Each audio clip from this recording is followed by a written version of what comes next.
Welcome to the Muscle Intelligence Podcast. I'm your host, Ben Pakulski. I have the incredible privilege to bring you this amazing man today who's, in my opinion, made one of the greatest impacts in the entire fitness industry, maybe ever, certainly in the last 15 years. The name John Berardi is synonymous with excellence in nutrition. John is one of the co-founders of Precision Nutrition. And today we're going to discuss his book, Changemaker.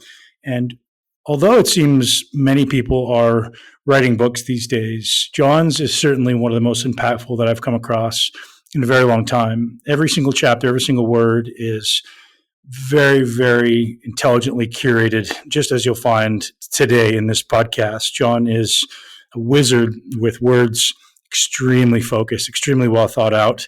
And every word in his book is useful and impactful and gives you action items to change your life, ultimately create your greatest life, giving you the exact roadmap if you'll just do exactly what's mapped out in his book. And today in our podcast, John is going to walk through a small percentage of what's in his book and really talk a lot about what inspired him to create Precision Nutrition, some of the obstacles he faced along the way, and what inspired him to write this book in such a unique way. This is one of the most unique books I've ever read. It's almost like a workbook for your greatest life. Every single chapter, as I said, has massive amounts of value. And as John clearly explains at the end of the podcast, he doesn't suggest reading the book and doing it like a workbook right away. He suggests reading it once all the way through, because what might happen is you might get stuck on one part, as he'll explain to you at the end of the podcast. So I suggest you listen all the way through. I know you're going to want to listen all the way through. I suggest you get a pen, you get a paper, and you listen to this on normal speed. Don't speed this up, because there's a lot of amazing nuggets in this podcast that if you miss it, you may miss an opportunity. But I definitely suggest you go get John's book, Changemaker. Today's podcast is brought to you by Blue Blocks, my favorite blue blocking glasses. As I speak about often, these amazing glasses are based in Perth, Australia. You know, guys, I love Perth, Australia. It's one of my favorite countries in the world.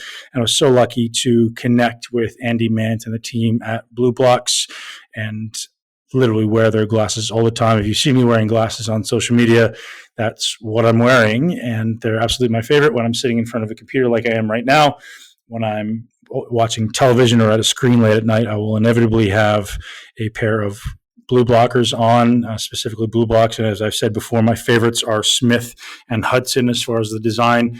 I like to wear the blues or the clears during the day, and then I wear the reds in the evening.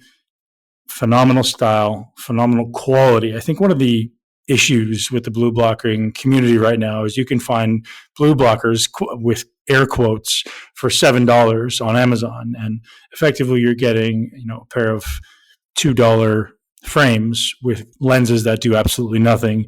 So if you actually want to have blue blockers that work, that look stylish, that don't make you look a bit odd and weird, these are amazing, amazing glasses and at an amazing value. Blue Blocks is going to hook you guys up with 15% off.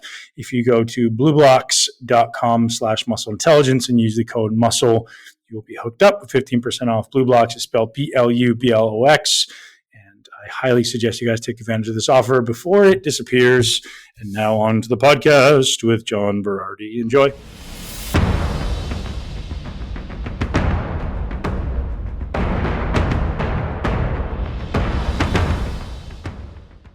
So, John, as I was saying earlier, or I think I texted you, your book is literally maybe the best fitness book that I've ever read. Maybe in business, I shouldn't just categorize into fitness, business, life optimization. You just went down so many amazing paths to give people actionable steps to create, my terminology, their greatest life. And I absolutely loved it. I think I told you about 10. I gave them to all my staff and all my team. Mm-hmm. I absolutely love it. So thank you. Oh, thanks, man. I appreciate the kind words. I mean, they especially are meaningful when they come from colleagues and peers who have had success in their own right, because I think the first inclination, especially with a book like this, is for really successful people to be like, yeah, I probably know already everything that he's going to teach in here, so I probably don't have to read it, or maybe I'll give it a skim because he's my friend and that's a respectful thing to do. So when folks like you come back and they're like, this is actually legit, like I got some things out of it. It means a lot to me.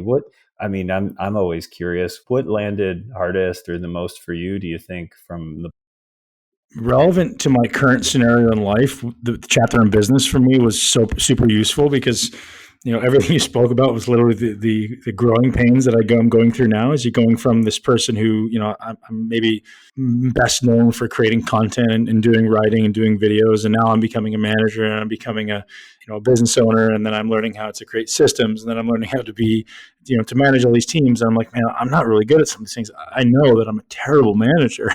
And I think you said that same experience. Like you tried to be a manager, you're like, I just don't like this. Wasn't enjoying it anymore. And I intentionally kind of hide from it. And I tell my team, like, I will not manage you. I will not be a micromanager. I just need to give you an objective and a target and let you go. And sometimes people need to be managed. And that was maybe my greatest, only because it's most relevant to me right now in my business as we go through some growing pains. And as you grow to a certain level, you're like, okay, I need to bring on managers now. And finding those people has been a challenge. Mm-hmm. Yeah, that's great. Yeah. And that continues to be a subject of great interest to me because it really speaks to a larger principle, which I think is kind of synonymous with what you mentioned earlier around lifestyle design. Business is a thing you get to design too. I mean, the best ones are the ones that are actually designed for and around the unique abilities of the people, right? So the idea that, and if you don't come from a business background, I didn't, you didn't, you don't quite get this. You don't quite know it, right? It's kind of like, all right, I have to go learn the business formula and then bend myself into it, and it doesn't work that way for life. It doesn't work that way for relationships. It doesn't work that way for parenting children. It doesn't work that way in the gym. So why would it work that way here? Well, I still haven't learned that yet, so I need you to teach me that. To be honest, like I'm spending, 50% of my time, the time that I devote to learning, 50% is really devoted to. I need to become really, really good at this body and mind integration, and then 50% of it is I need to understand how to write copy, how to be a better marketer, how to run a business, how to do accounting. I'm really wearing all the hats, and maybe it's just my neurotic, obsessive personality. But I feel like I have to have a good idea on how to do all of these things, and I'm still fighting with this battle. So I need you to teach me. Right. I don't know that I've got it figured out in any way, shape, or form, but what I do think I've gotten good at is porting the important lessons from one area of life to the other. And this particular one, which is that begins with who am I? And then, okay, cool. So what are my strengths? What are my limitations? As a human, as a manager, as all the roles that I have to show up for in the world. And then, okay, cool. Let me walk forward with a very sober understanding of that. And then let me build around that. Right. And I write about it in the book. The worst period of my career was when I was doing lots of quote unquote professional development. And all those sources told me what I had to become to be successful in the next stage of my life. And as I was attempting to become that, I was leaving behind all the things that made me special. And it made me depressed. It made me want to get out. There was a point where I was thinking of just giving away my shares of Precision Nutrition to get out of it.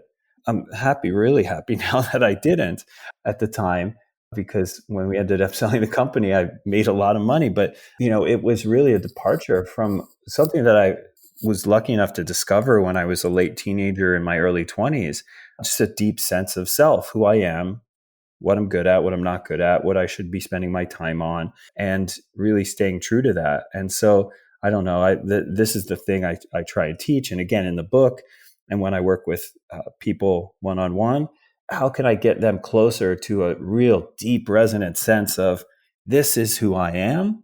This is what I can bring to the table. Okay, now I need to hire or borrow or whatever around that to get the other things accomplished. Because again, you get to this life, whether it's professionally or your personal life, you get to make it, and that's the beautiful part of it. So don't copy someone else's, make it yours all the way through authentically. it does bring up an interesting tension though, because you have to learn, right? Like yesterday you weren't as good as you are today, and tomorrow you'll be better than you are today. So it's this dance between learning the things that you don't know yet and building new skills while still staying rooted in who you are. And, for anyone listening, I apologize if it's starting to feel very philosophical or esoteric. But again, in the book, there's like concrete exercises where you use your own insights plus the triangulated insights of all the important people in your life to come to some very concrete statements about this is who I am. These are my unique abilities. These are my values. This is my purpose. And then you just got to post it up so you can look at it every single day. And so when you do professional development or personal development, you still see who you are because it's easy to forget. I have to be reminded every single day because life can get busy and distracting and new information can fly at you. And sometimes you're sitting in the middle of it all going, wait, what was the priority again? What was the purpose again? What was important again? And even someone like me who's done all this work, I still can get mired in it. So I love being able to look up the wall next to me here and go, oh, that's right. I already, in a moment of sober clarity, recorded this. And now I can touch back on it when I need to. Can you tell us how you found that? Because I think you said it was late teens, early 20s. I don't think that's very common for people to start to identify or even have an awareness that they need to identify who they are at their core. And I know some people, and probably myself included, don't have massive clarity on who am I and what am I really good at. I think at my core I know, but I've never actually taken the time to spell it out and put it on my wall. And I think literally that's the next thing I'm going to do, as far as life projects, is just get super clear on what am I really good at, what am I delivering to this world, and what's my purpose and my passion. Mm-hmm. Yeah, I mean, for me, it was born out of, I don't know, some like a culminating moment in my life where in high school I was drunk and high all the time, and I hung out with the proverbial quote unquote wrong crowd. And, I was a terrible student. And, shortly after high school, I got into a really bad car crash, which I write about in the book. And that was sort of the seminal moment for me. I had a very kind of cinematic experience where the car was, spiraling across a road and shooting off an embankment. And in that few seconds, I did see all the cliches, like my life flashed before my eyes. It was literally like still photography scenes strung together of my childhood all the way up until that moment. And then the last scene was me being lowered into the grave with my parents looming kind of overhead.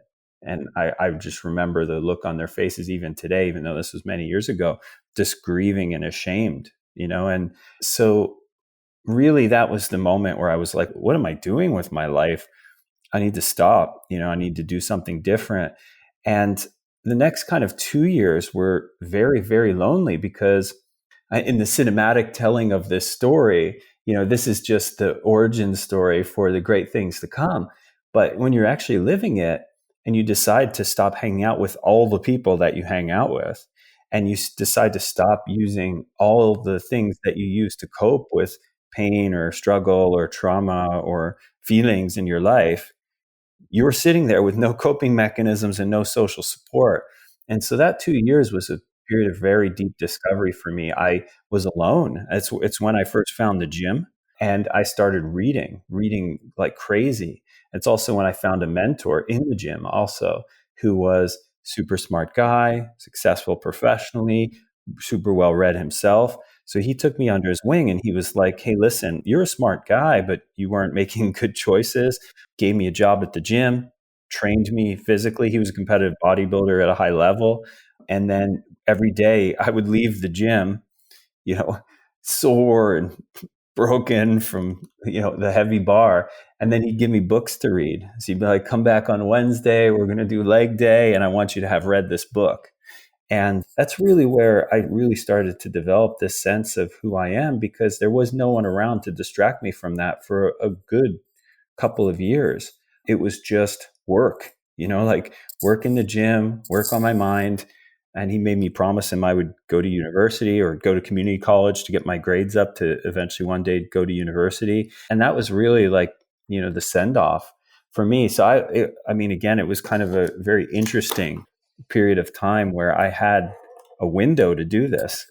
It seems so atypical that someone in their late teens would have the awareness to remove them, and maybe the self-confidence, or maybe it was pain. You could tell us to remove themselves from all of their comforts, all of their friends, all the things that they knew, and maybe even your identity. What was going through your head? Do you remember? Yeah, I just remember, like, cause so we ended up crashing that car, and this thing happened, and in my mind, this shift. And then for me, when we ended up being, relatively okay. I thought we were all dead based on where the area was. I was sure we were going to plow into this forest and, total the car on some trees. But we ended up not doing that. But so the car lands, we get out of the car. For me, I'm like, whoa, my life just changed. And my friends were like, hey man, my dad's going to kill me. We got to get this car back on the road. So I helped them get the car back on the road, and they got arrested that night. And for me, I walked home from there. And so, yeah, it just stuck with me. Like, it was almost like, David Epstein in his new book, Range, talks about like wicked versus kind learning environments. Wicked learning environments are learning environments where like you don't know the rules, or the rules are changing all the time and feedback isn't immediate. Well, this is like the most kind learning, because I had a traumatic event occur and then I got immediate feedback. Like if I would have stayed with the guys, like actually and physically, I would have been arrested this night, and it would have been the third time I was arrested, by 17. But I didn't. I went down this other path. So it was almost like a really kind learning experience where I got immediate feedback for that decision. And then I was like, okay, cool. All right, this is the right move right here, and then again, I luckily just found this mentor. And so that sort of eased the pain of this big shift, but it also gave me something very productive to do. And I think that's a really seminal lesson. Like when you're moving away from something old and possibly towards something new that you're not quite sure of, it's great to be busy. You're busy doing something, rather than sitting and brooding. And so I mean, for me, knowing what I know about human psychology, I'm like I didn't engineer any of this. This was all a happy accident. The universe, whatever you want to call it, put before me the exact right conditions to go from there to here. And so I forever feel grateful for it. Again, my brain's just wrapping around. So there's a lot of people out there right now looking to change, looking to make a shift. And I know you're not an expert in this stuff, but you give such amazing perspective on these situations in the book that I'd love to just explore. Maybe your thought or your advice to people who are sitting in situations where they know they want to change, or maybe they've already experienced a change, but they're still not quite as deep into making the shift into their new life, into the new value system that they're going to uphold. Any thoughts and advice on that for people living there? Yeah, I mean, as in the career chapter of the book, which it could be called, figuring out your life chapter of the book. I'm a systematic thinker. So when I want to go about something, I really want to unpack what the stepwise approach to achieving it might look like.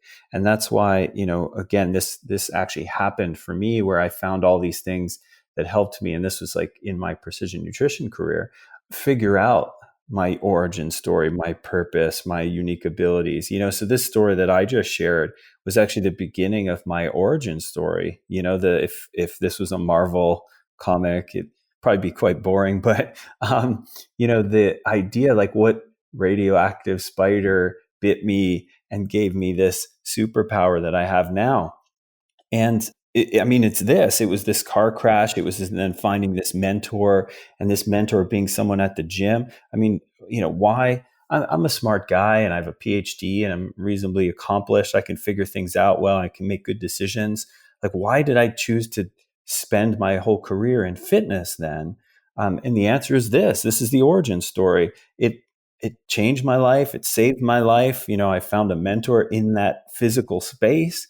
So I'm like, yeah, who knows, why we do the things that we do, but this feels like the right answer for me. I learned confidence. I learned to build strength. I learned to build discipline and resiliency, all in the health and fitness space, all through, weightlifting and bodybuilding competition and stuff like that. So it was just like, okay, cool. This makes sense. So for me, that's the beginning, right? So for folks who want to change, the beginning is where do you come from? And we work on this origin story, and I outline the most common ones for most people. It's like mine. I was going down a wrong path, and something changed, or something discovered me or helped me. The other stories are like, hey, I was around this since I was little. It's how I connected with friends and family. It's how my social support came. And so I decided to do that for a career.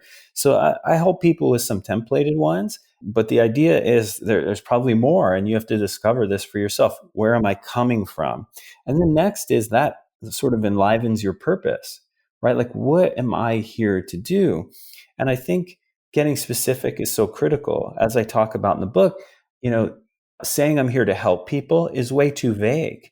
I mean, you can help people as a paramedic, as a physician, in the military, in health and fitness, through counseling and social work.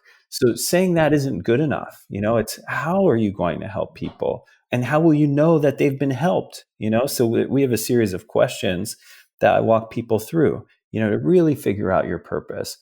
Who am I? What am I supposed to be doing here? Why am I doing it? How will I know it's been effective? And for all the things we're about to talk about, so origin story, purpose, unique abilities, and value systems, you're not going to figure them out alone.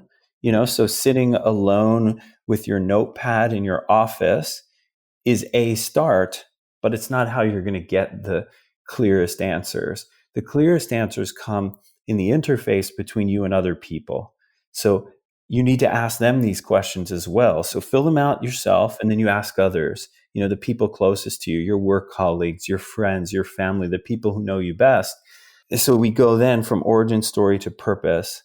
And then that's when we delve into my favorite topic, which is unique abilities, and I define them as number one, the things that you are or have the ability to be world class at. Number two, among those, the things that you enjoy and you can see yourself just wanting to be better at and learn more about for the rest of your career. And then three is, among those things, it's the things that move the needle, that make the difference, right? So if we're talking about how to define your unique abilities in your profession, in your business, it's, okay, what things am I or can I be world class at? What things do I love and want to do more of always? And then what things among those actually help the business grow? And whatever the metrics are, whether it's, reach, whether it's impact, whether it's financial, the things that make that difference. And so again, triangulating the information from friends and family and colleagues. What do you rely on me for? What do you count on me for? What makes me tick? What makes me special? And really figuring that out with the lens of others. And generally it only takes usually I've found 5 to 10 people in your inner circle answering these for a really clear picture of your unique abilities to emerge. And unique abilities are the way you're going to execute your purpose, right? And then the last part is the values, right? It's what boundaries or guardrails do you have set up so you can make sure that you are living your purpose, using your unique abilities. You can look at values two ways: preventing you from doing things that wouldn't make you proud of yourself. But the other is preventing you from doing too much of the fun stuff, which often is the case when you're using your unique abilities and your purpose work, right? So it's, what are my guardrails around this? What are my top 3 things in life? For me, it's long been the professional projects I'm working on, my own self-care, and my family. So those are the top 3 things. The things having to do with those are important. They get a yes, and everything else gets a no. So again, there's loads of exercises in the book for you and those close to you to actually do them, to do the work on, and then instructions for how to distill that down into a 1-pager you can stick on your wall and look at every day to be reminded. And so that was just, that's a multi-year process for me, finding nuggets from different speakers, from different books, from different professionals and mentors, and going, how do I okay, cool. Like, so Dan Sullivan, and I'm sure you're familiar with his program. Loads of our colleagues in common have gone through it. He's the one who I learned unique abilities from. But I was like, yeah, but that's not enough. There needs to be some scaffolding around it for values and for a purpose, and from where you were at one point in your life and that origin story. So really, this whole kind of system, if you will, is how I've gotten to this kind of deep clarity around what I should be spending my time on, who I am, how am I going to make decisions. And when you're going through it, sometimes I will readily admit it feels like philosophical. You're like, I need to make the next few dollars. How is this going to help? And the answer is, once you have this, it maps down to every minute of decision making. You wake up in the morning, your inbox is full of requests, options, opportunities, and problems. And you go, all right, how will I ever weed through this in a non-emotional way? And my answer is, well, you're going to rely on the mentorship of your best self. I know a lot of people today are looking for external mentors. And I always say, when you do exercises like this, you get the best, most personal mentorship of all, internal mentorship from your most clear thinking self, right? And you may only be able to channel that once a month at first, or eventually, for me, it became once a week. I had half a day every Friday to get advice from my internal mentor, and then write that down so I don't forget it, so that when next Tuesday comes around and the inbox is full and there's tons of DMs on Instagram and Facebook, and it's just a flood of options and opportunities and problems, I can go, oh yeah, my best self already decided how to handle all this. I have a system.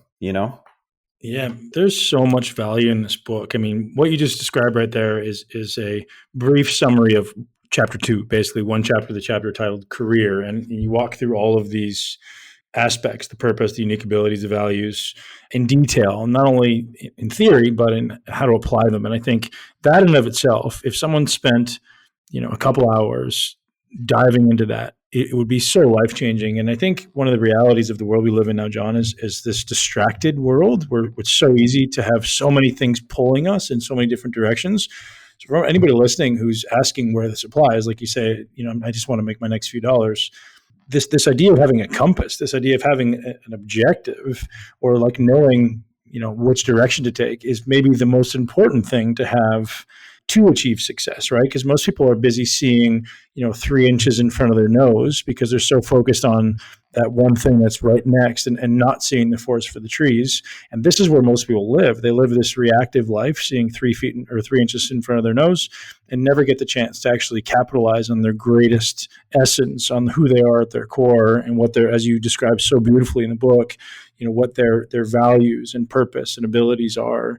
And I mean, I think potentially the greatest description of it I've ever come across for anyone looking to, man, it's just truly amazing. And the fact that you give us these, effectively worksheets to walk through and questions to answer, and then an exact process, just makes this just incredible. Yeah. Not just one chapter.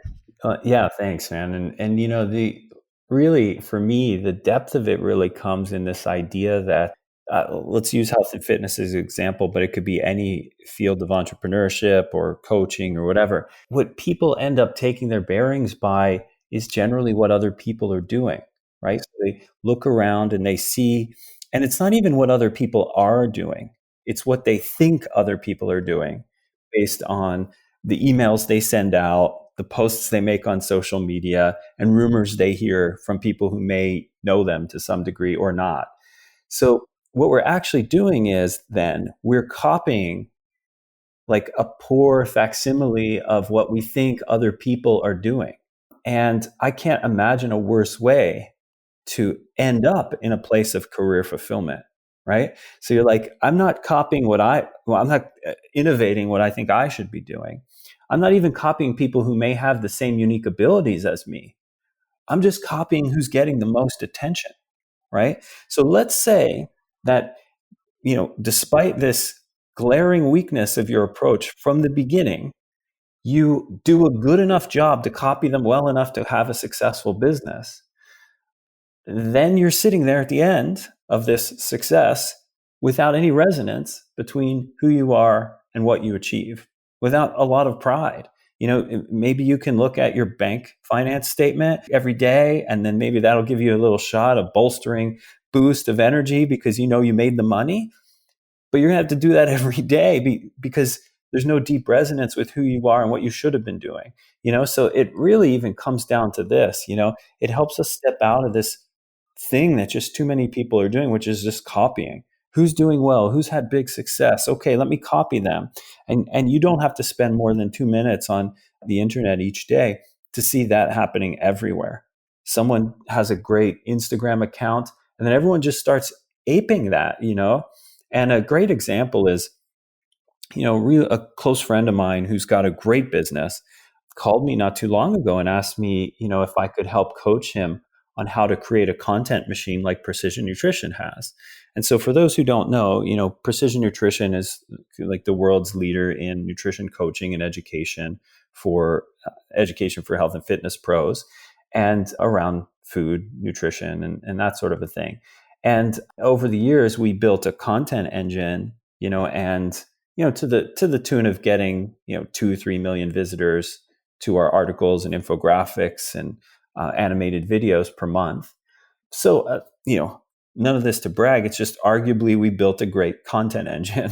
So this guy was like, "How do I build that in my business?" In other words, I see that Precision Nutrition grew by doing free articles, infographics, and animated videos. I'd like to copy it in my business so we can grow similarly.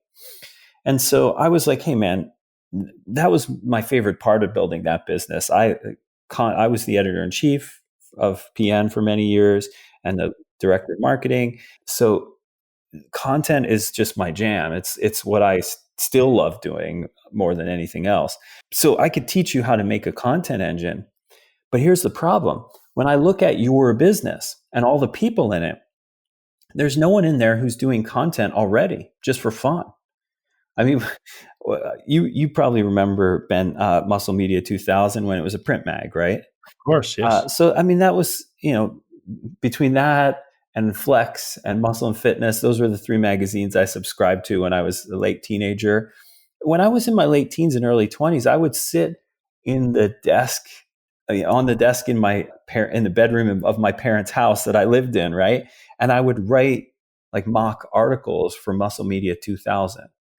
Like, why was I doing that? It's just because I couldn't help myself. I could not do it. It was, there's a saying, ride the horses in the direction that they're going.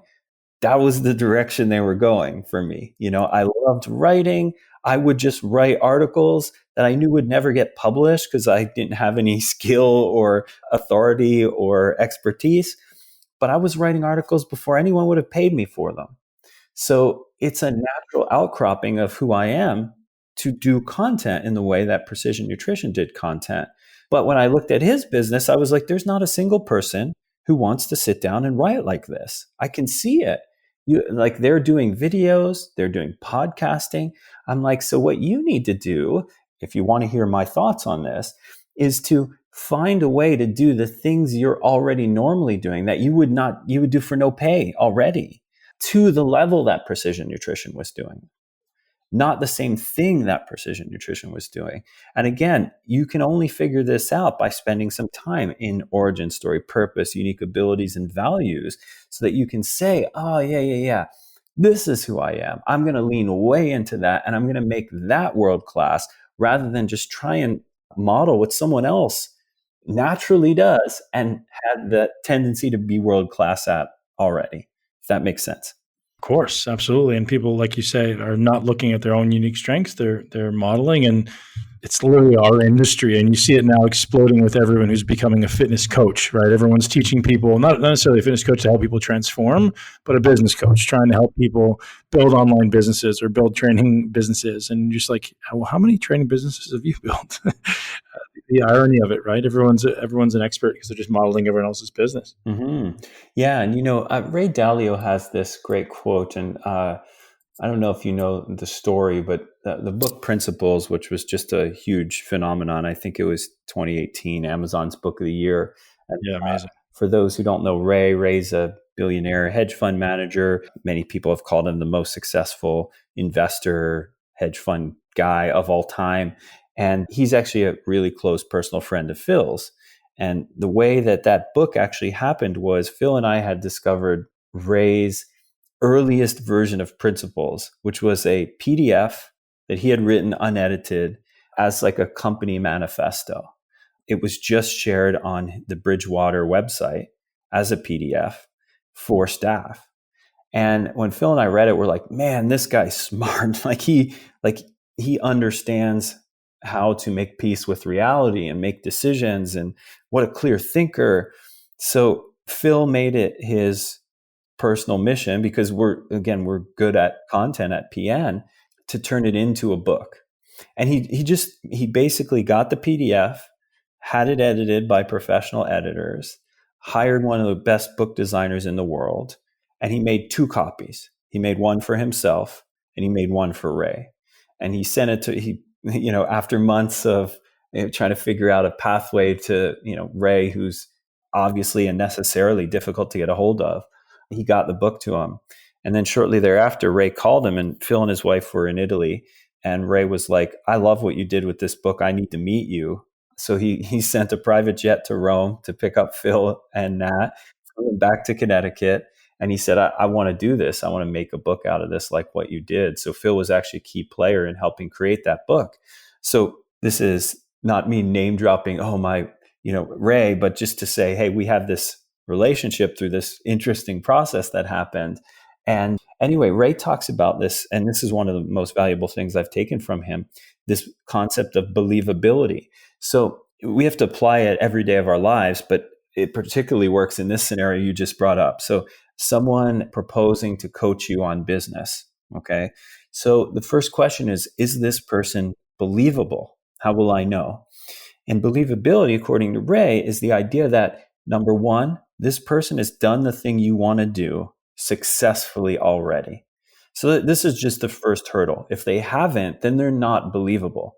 Their advice could be good, actually, but they're not believable, right? You have to weight their advice low. The second criteria is, okay, so they've done it once. Have they done it multiple times in different scenarios? So if it were the investment world, it's not, have you made a lot of money for yourself or for some investors? It's, have you done it under all kinds of economic conditions? How did your plan go during an economic downturn?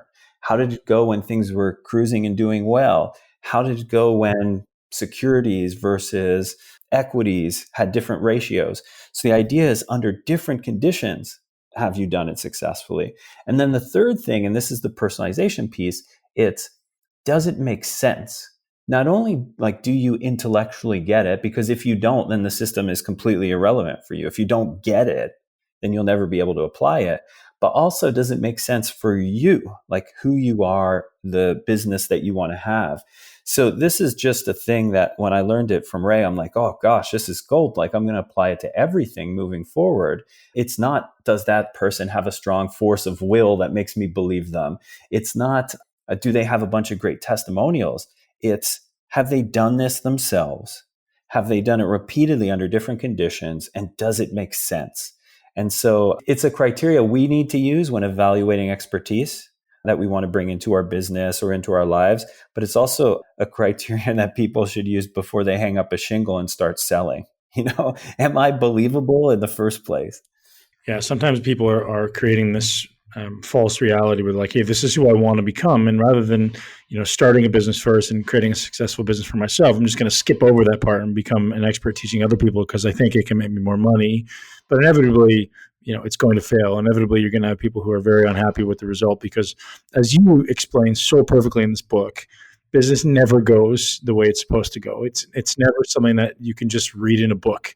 It's never just theory, right? And it's just like bodybuilding, man. Like, theory is amazing. Theory is so valuable as far as starting to create a plan.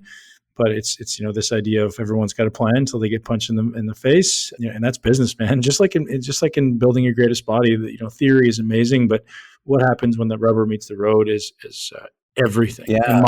I'm curious about that. Like, you bring up the analogy, which I love. Analogies is my way of understanding and making sense of things. So for you, what was the biggest one or two things from bodybuilding?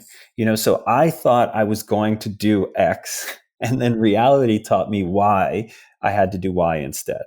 Well, I mean, I've got thousands, I think, because, the first one that was a massive eye opener for me that really kicked me in the face was I assumed that once I got the process down, it would always be the same. And so when I did it in Canada, when I lived in Canada, I could pretty much replicate the same thing every year within reason, and same relative, calorie restriction, same relative cardio plan, same kind of ascension process to where like build to a certain amount of volume by 10 weeks out.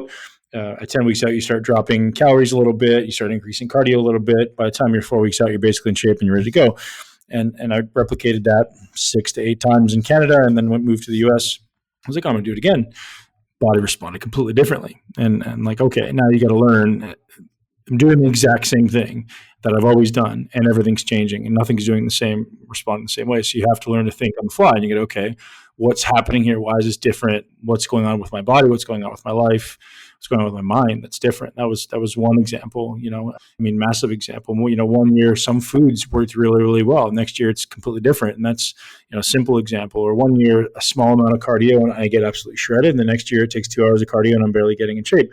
And learning not only how to change it, but why are these things happening, so that next year, I can kind of reflect on it and say, okay, well, I know when this happened, this is why it happened, so I can make an intelligent shift and ultimately try to simplify this process, because that's what it comes down to, right? I want to make it the easiest process possible, so I can ultimately be, closest to the least amount of stress as I get closer into this ideal end result. Yeah, that's great. So those are two examples that come to mind. Yeah, those are awesome examples. And I'm curious, did you have like a team of advisors helping you navigate that, or was that you figuring it out on your own always? I had one or two guys who I saw as great friends and people who I would confide in. So the two guys that come to mind, top of mind, are Bob Witherell, who you might know Bob from Canada. Yep. Bob was a really great friend of mine who was always, I could always just trust Bob to be honest. And I think as a bodybuilder, you would also get that there's often a lot of people around you who just want to blow smoke, like tell you how good you are, tell you how great you look. And like, I don't want anyone to tell me that, because I'm my own worst critic. I can certainly see my flaws, but I needed someone to be very honest with me. Like, hey, you're in shape, you're not in shape, you need to do this, you need to do this. So Bob was great for me for that. And then deeper into my career, Chad Nichols was a great advisor for me. So Chad, many people know him for training Ronnie and Flex and Chris Cormier and kind of the top guys in the 90s. And then he disappeared for a while. He trained his wife, Kim Shavesky, who was a 5-time Miss Olympia, trained Linda Murray. So I think he's got 19 Olympia wins. And so Chad was a great advisor to me for like the last 3 weeks.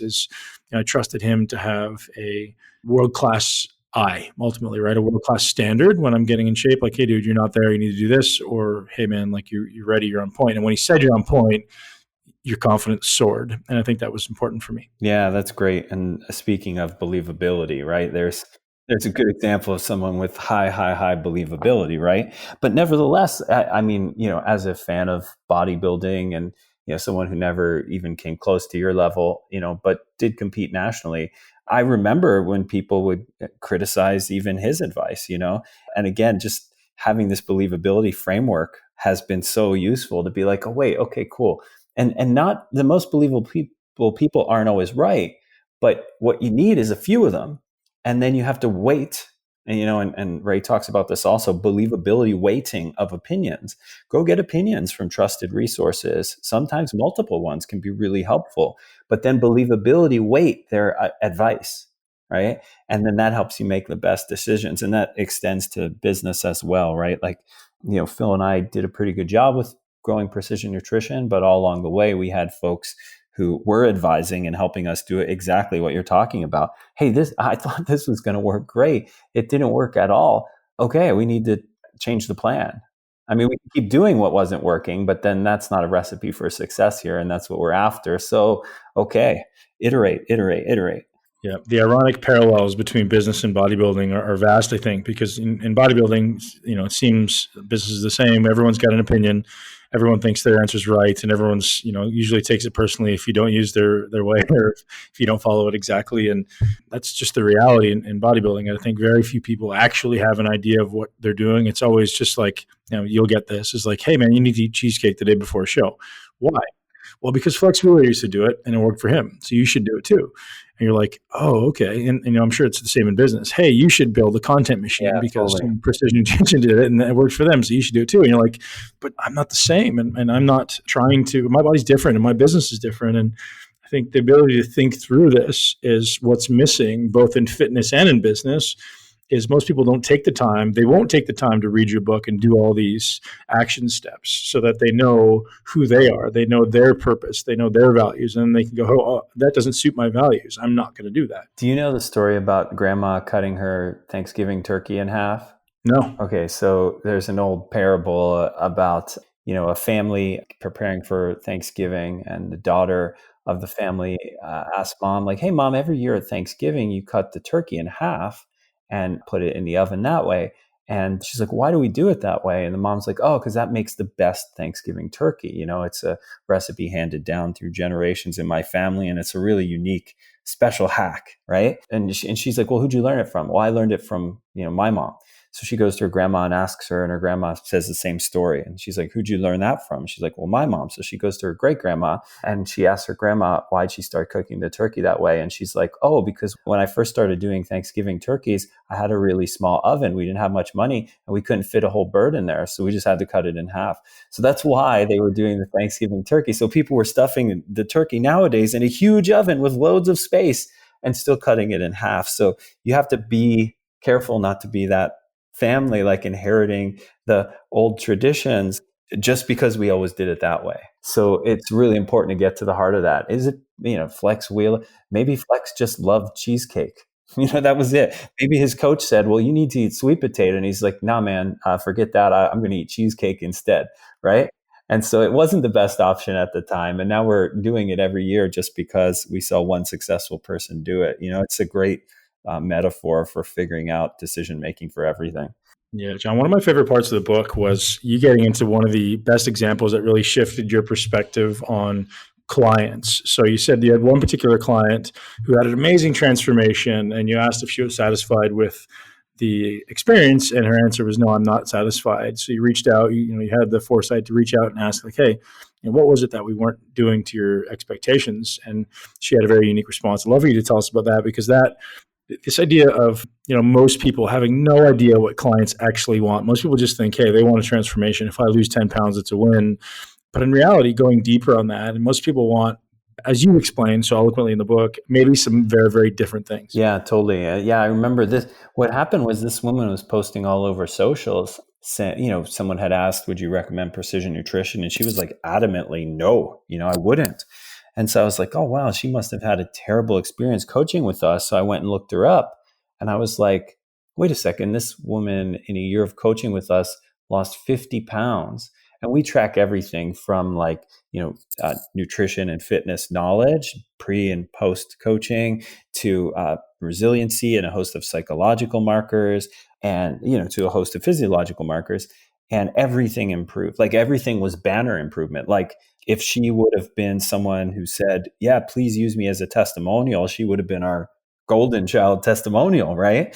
And she's running around the internet saying that we suck, what's going on here? So like you said, for years, we love talking to people like this. So we offered to pay them $100 and ask them a bunch of questions. And I wanted to dig in. What didn't she like about the program? And really, what it boiled down to was that she said something like, the interesting thing was I didn't feel like I needed to use my coach consistently, but if I would have, I'm not sure my coach would have been helpful. So it was this interesting thing where she was like, I was crushing it. I didn't actually need to use coaching as much as I thought I would have. But, and essentially, this is my words, not her. I wanted a real relationship with someone, but I got an internet transaction. And that's why I wouldn't recommend it. And so that was really eye-opening. And of course, the first few minutes, you're like, is this person totally crazy? She didn't need the help. And how does she know if she did need the help, the coach wouldn't have been there for her? Maybe the coach was just watching her crush it and was like, hey, we don't need to talk once a week. You're en route to being a fantastic transformation with just once a month.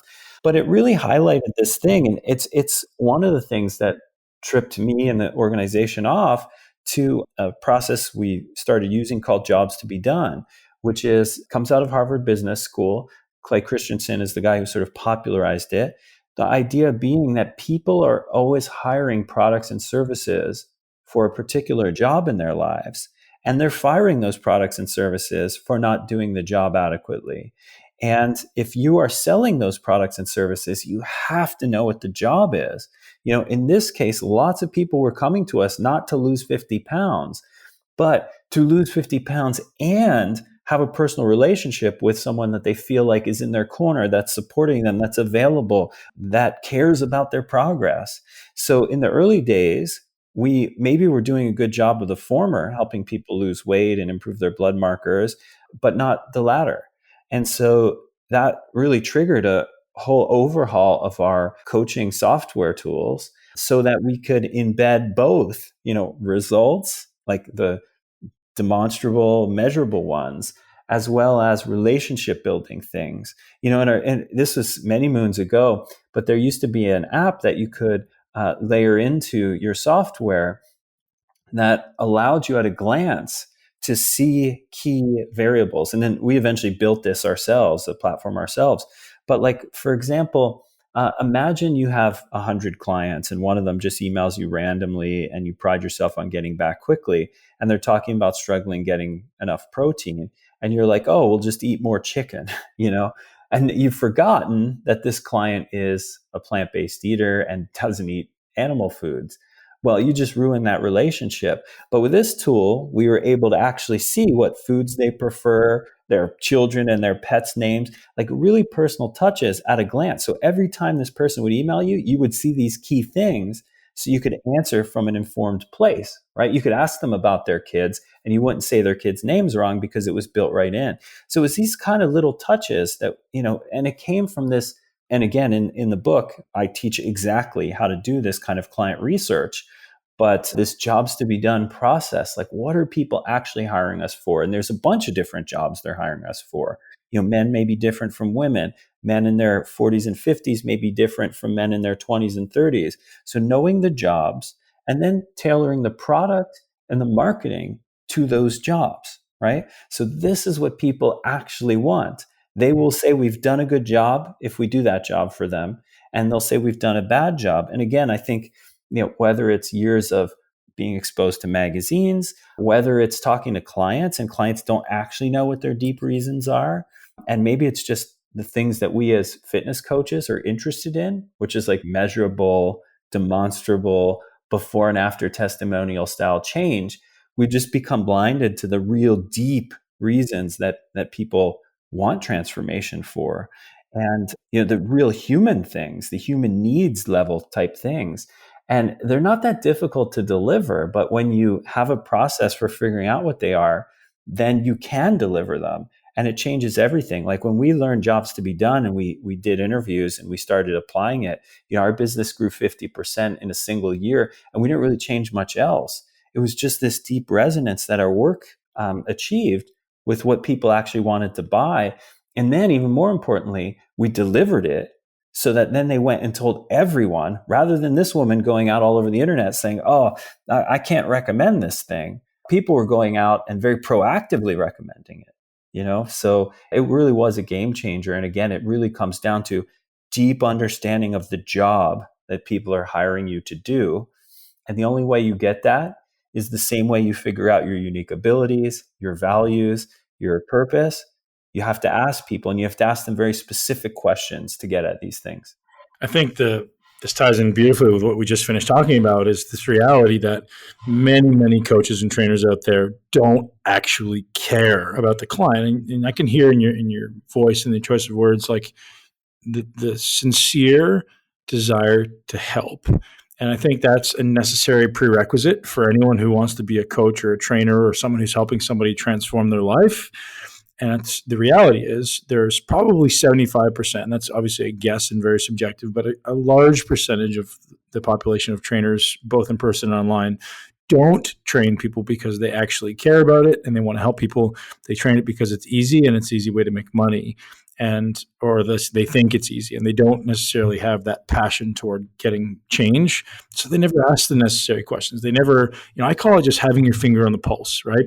Every single person that comes in my gym, I can tell you their name, I can tell you their dog's name, I can usually tell you their spouse's name. And, I have a relatively good relationship. Obviously, when I'm on the road for a month, that changes. But when I'm here, I have a conversation with everybody because I actually care about their results. And that's a necessary prerequisite. And as I said, that ties back in perfectly with what you originally talked about in the career chapter, is finding your purpose and your abilities and your values.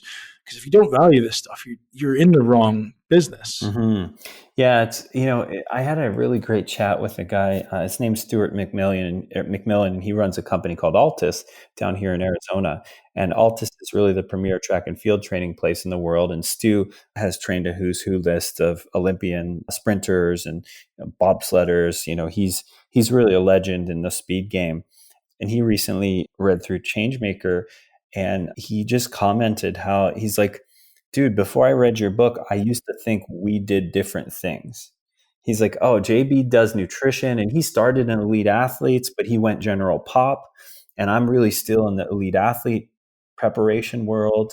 And I always loved watching your success, but I never was envious of it because I thought what I was doing was different and in some ways cooler, And he's like, but after reading your book, I realized we are in the same exact business. We are in the helping people get what they want business. And so coaching an athlete to win the 100 meters at the Olympics is just a different tool of self-actualization, but this is what our clients want too. There's just a group of people waving money saying, help me take away pain or move towards something great in my life. And often it's both. Help me move away pain and move towards something great in my life. And as a coach, that's what you're being hired to do. And so whether it's to help because they think a gold medal will help take pain away or make them special and elite, or whether it's losing 50 pounds, it's the same exact thing. Like we're in the same business. And I thought that was just such a nice way to encapsulate it. Awesome, man. And coming back to the book, you have two amazing chapters, one on coaching and one on business. And I think the coaching chapter did such a great job talking about understanding people and how to get them, truly motivated and build strong relationships. I'd love to have you just kind of talk about maybe some of the big points in that chapter. I had massive takeaways on ultimately creating behavior change, which was, I think, very much missing in our industry. People are very focused on what I call the X's and O's of, the mechanics of transformations. Like, hey, you need to be in a caloric deficit, and hey, man, you need to do more cardio, and hey, you need to train more, and they forget about the cognitive changes, the beliefs, the identities, and all those things are a huge part of it. Mm-hmm. And I even think like habit change, behavioral change can become an X's and O's game also. And I think we have to start from a sort of a philosophy here. And I think my favorite part of the coaching chapter is really this two-pronged, sort of two-tiered view of what we're here to do. And the first part is this idea of sort of client-centered versus coach-centered coaching. And then the second is awesomeness versus awfulness based. I think everything springs from those. If you don't believe that you're here to do client-centered, awesomeness-based coaching, then none of the rest is going to work. And for me, it's so resonant because we have 4 young children at home, and I have to do the same thing here as I do coaching clients, as I do working with team members. So maybe it shouldn't be called coaching. Maybe it should just be called being with humans, Yeah, totally. because that's what we're learning here, right? How to successfully and effectively be with humans. So really the idea for me in this chapter was, let's start out with the notion of how most people come into fitness coaching, and it's as coach-centered. So my knowledge. And the simple example is, let's say, you, Ben, are in the gym and you're working out, and people don't know who you are. So you're at a public gym somewhere, and some guy comes up and he's like, you are in phenomenal shape, man. I'm curious, like, I'm trying to figure out a good post-workout routine for myself. What should I eat or drink after my workout? So a coach-centered coach would say, well, you know what? After your workout, your muscles are going to be depleted of glycogen, and there's this protein synthetic pathway that helps build muscles. So it's really important to get protein and carbohydrate, fast digesting, into your muscles post-workout to help with repair and replenishment. So my recommendation would be protein and carb drink. Okay. So while that might be an accurate answer for some types of exercise, it's very coach-centered because it's about what you know and you're just foisting that on the person. A client-centered coach might say something like this: oh, thanks so much for the question, man. Before I tell you what I do or what I think, I'd love to know what you're doing right now. Like, what are you having post-workout right now? What do you like to eat post-workout? So in other words, we're centering the experience on what the client is doing today, what their personal preferences are, and then maybe we can bring that closer to what maybe would be optimal. Now, that's just a simple example, but it extends to all areas of all kinds of coaching and parenting and leadership in organizations. Now, are we making room for the felt reality and the personal preferences of the people who are coming to us for advice? If we're not, we're just doing coach-centered stuff where the coach is the sage on the stage, and it's not a coaching relationship, it's actually a lecture, right? So give me a podium and a microphone, stick an audience in front of me, I'll tell them what they should know and be eating, and then they go home without asking any questions or saying, hey, but that wouldn't work for me because I do shift work or whatever. So are you a sage on the stage or are you a guide on the side?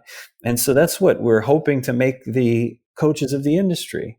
If you're a speaker, if you're a professor, and if the job is teach a large group in a non-interactive way, cool, go do that. There's nothing wrong with that in that context.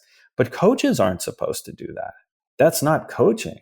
So my mission, our mission at PN was to help the whole industry see this. How can we help people become more client-centered? So beginning with questions, asking more questions, integrating into the real, authentic life of the person rather than just spouting out knowledge. And then the second part to that is this idea of awesomeness versus awfulness-based coaching. So we're trained in health and fitness and sport to some extent to find weaknesses and deficiencies, right? So we're looking for movement problems. We're looking for incorrect rotation at the hips. We're looking for nutritional deficiencies. We're looking for hormonal aberrations. We're looking for all the things broken with people so we can make a recommendation, a surgical strike to fix it and make them less broken. And while it should be an important part of your approach, what we fail to do when we rep over and over again, it's like grooving a squat pattern, right? When it's always find the problem, find the problem, find the problem. It's almost impossible to not squat that way anymore, Awesomeness-based coaching is the idea that the person standing in front of you waving those dollars often has those dollars for a reason. I can't remember how many times when I was a young 20-something where I had wealthy, successful clients in their 30s and 40s who I condescended against because they couldn't eat enough protein. I was like, look at this lazy, stupid, weak, unintelligent person who can't get their protein right? Meanwhile, this person had flown in to have this session with me on their private jet. You know what I mean? Like, this is silly. Young coaches in our industry thinking that just because this person doesn't have this one little teeny tiny area of life handled, they are weak and broken. They're awful, right?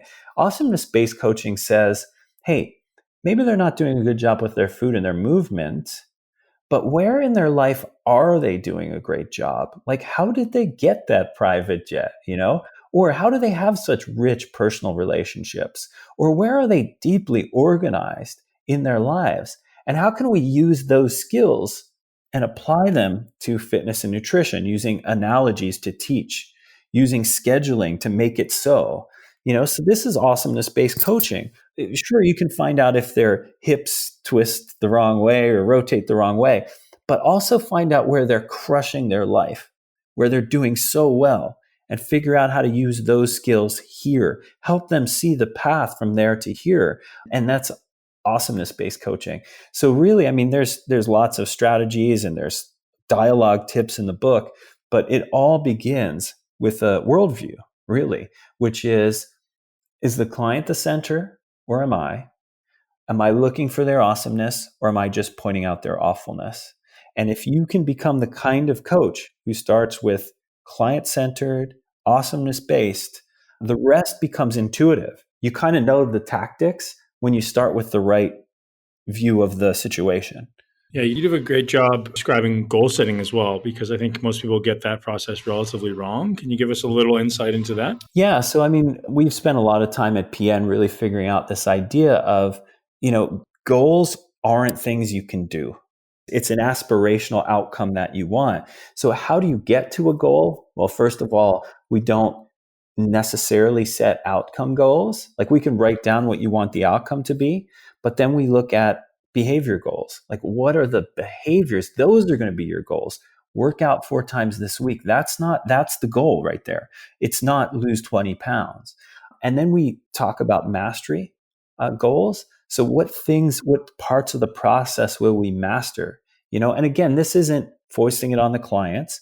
It's usually sort of a collaborative process. One of my favorite sayings that I talk about often in the book is, well, I think I have an idea on how we should proceed from here, but I'd love to know your thoughts first. Often people think it's soft when you let the client sort of direct their direction, their behaviors, and the next few decisions in their coaching process. Well, that's soft. Clients don't want me. They don't want to. If they knew what to do, they'd be doing it, right? They want me to tell them what to do. But that rarely works either. It works with a certain kind of person. So for me, it always comes back to you say the first part so they know that you're smart enough to have an approach. Hey, I have some ideas on what we should do next here. But before I tell you them, so that first part demonstrates competency. But then the second part demonstrates the need and desire to co-create an experience with them. So anyway, when it comes back to goals, the idea is you co-create a set of mastery goals and a set of behavior goals that map to the outcome that they want. And it's a different thing. It uses language very differently. It puts the attention on things that they can actually control, not on things that are sometimes outside of their control. And then what we do is we come up with a curriculum, right? And this is one of my favorite things that I've ever taught, really. It's the idea, if you imagine a blank sheet of paper and you write a outcome that you want to achieve at the top, lose 20 pounds, whatever it might be. And then you start breaking that down like a flow chart into goals can't be accomplished on their own. You actually have to do stuff to get goals, right? And what do you need to do stuff? Well, you need skills, right? So if you had the skills, you'd be able to accomplish the goal. If you don't have the skills, it doesn't matter how bad you want it, you won't get it. So then we write down on the next line a series of skills that would be required to achieve that outcome. And then under each skill, this is where it becomes a curriculum. We make a practice, right? So for the next 2 weeks, you will do X, and that maps to this new skill you have to build. And then, that's what the precision nutrition coaching program became. It became a year-long series of skill development broken down into 2-week chunks where every 2 weeks a new practice comes in, and those practices map to the skills. So give you an example. The first phase of one type of coaching program at Precision Nutrition is building the skill of appetite awareness, right? If you don't have appetite awareness, it's really hard to control your caloric intake unless you weigh and measure everything for the rest of your life, right? So we want to build appetite awareness. Okay, that's great. But telling someone to be more aware of their appetite is like telling someone to be more mindful, right? It's great. Mindfulness is important. But if I knew how to do it, I'd already be doing it. I don't know how. Give me something to practice. So the first 2 practices are, number 1, it's slow down your eating, right? So for 2 weeks, we have people focus exclusively on taking longer to finish their meals, to slow down their eating. And then once they've gotten the slowing down part, then we layer in this stop eating at about 80% full. So we call it satisfied instead of stuffed. So over the course of a month, you've practiced for 2 weeks and then 2 weeks, slowing down your eating, because if you're eating too fast, you can't stop at 80% full. You'll eat past fullness before you even realize it. And then you start stopping at 80%. And then that gives you like an internal compass around controlling caloric intake. And that becomes the foundation. You do those things for 2 weeks successfully, and you've built the skill of appetite awareness. And so then we build a whole program out of that.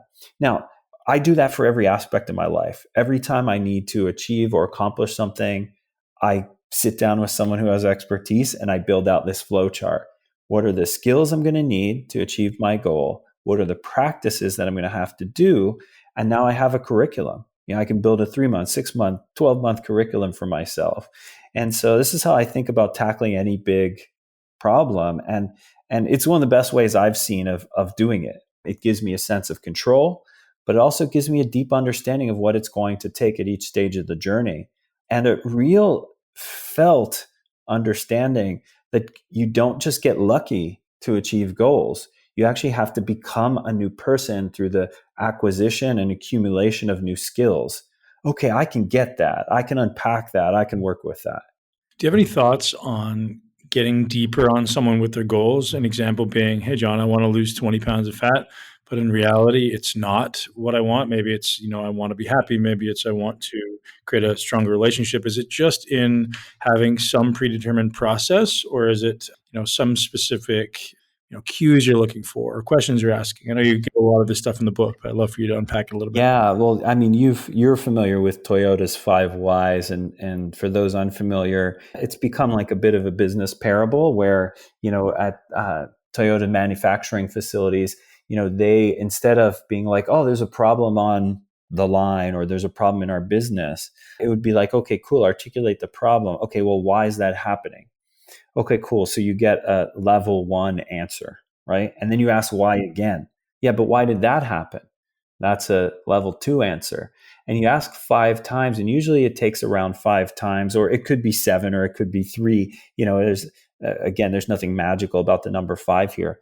But the idea being that the root cause of the problem is often tiers below the measured problem, right? So we like to apply this in coaching as well. So someone tells you what their quote unquote goal is, and a great series of questions is the 5 whys. So you ask in a very curious and different way each time. So it doesn't just seem like Pollyanna-ish, but it's like, okay, cool. I want to lose 20 pounds. Well, why is that an important goal for you? I think, lots of people want to lose weight.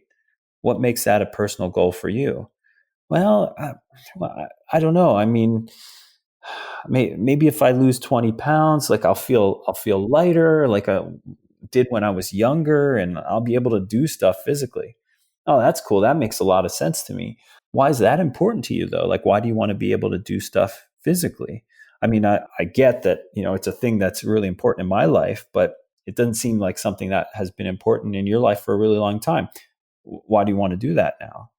Well, as I've gotten older, I've had children, and I feel like I can't keep up with my kids anymore. And so you can see, you start really drilling down to maybe the root cause of why they came to see you in the first place. And I mean, yes, it's helpful so that you can trot that out from time to time as like a motivational tool, like, hey, remember why we're doing this, not to lose 20 pounds, but it's so that you can spend quality time with your children or whatever you landed at. But even more importantly, it really sets the stage for how we'll go about it, right? Because you might have someone come in and say, I want to build muscles. I want to gain 20 pounds of muscle. And you find out that the root cause has to do with like personal confidence and going through the world not scared of things. Well, they could probably achieve that without a hypertrophy program. You know what I mean? So applying a hypertrophy program to the acquisition of muscles may not even solve the root problem in the first place, right? So, hey, maybe I need to give them a program that makes them feel athletic and they feels like they can crush the world, And so then they didn't need to gain muscles to feel the way they wanted to feel. They just thought muscles would do it. But when I got to the real reason, now I could really help coach them. I can coach the real thing. And we've had that happen many times. let's say women in our coaching programs who've come in and wanted to lose weight because they thought that would be a marker for like control over their lives, because they thought if they could control their body, they could control their lives. Well, it turns out they didn't have to lose much weight to feel that way. They just had to get a better handle on appetite and hunger and how to deal with those things when they were personally stressed out or when things in their lives were out of their control. But now, for the first time, they didn't have to turn to food as a solution for that. So once they got those things under control, they're like, hey, I was actually just happy with 5 pounds of weight loss because we solved this other thing that was the real issue. So that's why I like the whys, because it can help us change the coaching approach to solve the real problem rather than the surface level thing that they think is connected to solving the problem. That's so incredible. My favorite thing about your book, John, in general, is it's encouraging us to think. And I think in our society, there's so much doing, not enough being, and there's certainly not enough thinking. And this book is certainly one of the most thought-provoking, thought-encouraging books that I've read in a very long time. And I highly suggest that anyone listening go out and get this book, whether you're in the fitness industry or not. Diving into this book will optimize your self-identity, your career, your path, your values, like so much value. And like I said, man, I've listened to the audio, and now I'm going to come back and actually read the hard copy, because now that I'm looking through it, I'm seeing that there's all these, it's just written in a different way that I think really makes it tangible. So anybody out there, the audiobook is amazing. John reads it himself, but I highly suggest you get the written copy as well. I know a lot of people choose for Audible just because it's time efficient, but I think this is one where maybe get both. I think go and get the hard copy as well. Although you do provide the resources online. Yeah, my recommendation is, my favorite way I've seen people handle the book is to either listen to it once or read it once quickly through, and then go back and read it again with an eye on doing the exercises, because it really is a workbook. And so what I've seen go wrong for people is that they go through it slowly and they're like, oh, I'm going to do every exercise because that's the right way to consume this book, quote unquote, right way, right? And then they get hung up on an exercise and they don't move forward. And then they get stuck at chapter 2 and they never finish it, when chapter 5 is what they needed most. So they've never even been exposed to any of it, not even in a cursory read. So I was like, oh man, and this happened with a friend of mine. He's like, oh man, I got stuck at this one exercise in the career section. And I'm like, dude, you should have never even been doing the career section. You should have been doing chapter 5. Damn it. So this is my advice to everyone now, either listen or do a quick read through it, not doing the exercises, and then go back and do the exercises in the chapters that you need now most in your life, so that you can be exposed to everything once at least. And then you can do the deeper dive into the things that are most relevant. I think hearing it in your voice and hearing your expression on certain things was super helpful. It really allowed the lessons to sink in. And then I think going back, for me anyways, going back and doing the tangible tasks now, the workbook is going to be a really, really great compliment. Mm-hmm. Cool. I'm glad. And, making the audiobook too was really fun, because as you listen, like there's little cameos from our daughter and from some friends who I talk about in the book. It was really, really fun to just gather all the people I love together and go into the studio in Toronto and lay down the audio for this book in a bit of a personal way. And changemaker.com, or is it Changemaker Academy? Changemaker Academy, yeah. And folks can grab it on Amazon or wherever they buy books. But yeah, at Changemaker Academy, we have a whole bunch of downloadable stuff from the book as well. So all the worksheets, fillable, printable. We've got when I wrote this book, I wanted to put everything I knew into it. So when I was done with that and we edited it, the publishing team was like, this is a great book and it'll be 1,000 pages. So we need to cut some stuff out. So there were FAQs at the end of each chapter that I thought really were insightful and answered things people commonly ask. And they had to go out of the book. So those are available on the site as well for download. So I'm going to do a goofy name dropping thing here, but it just happened. So one of my good friends, Chad Waterbury, trains Toby McGuire. So Toby is just a personal development junkie and he does tons of reading and stuff. So he actually got my book and he printed out all the FAQs and worksheets and all that stuff and had them bound at like a local print shop, so that it was like reading a book with 2 workbooks alongside of it. And I was like, oh, that's really genius. That's a cool way to do it. I'm going to tell everyone to do that from now on. Yeah, that'd be a great adjunct resource for you guys to offer online. Yeah, totally. John, I can't tell you how grateful I am for you making the time, first to chat with me and our listeners, and obviously for writing this book. I think it's going to make an impact on this fitness industry, which is, I'm sure, your purpose and mine as well. So thank you so much for what you do. Well, thanks, Ben. And I really appreciate you just personally, your friendship. I also really appreciate you giving me the chance to talk about this work with all of your listeners. I know people come to you for all kinds of reasons, from getting in shape to muscle building to business lessons to life lessons. So I don't take it lightly that you're willing to share this with them. It really does mean a lot to me. Thank you. Thanks, man. I appreciate that.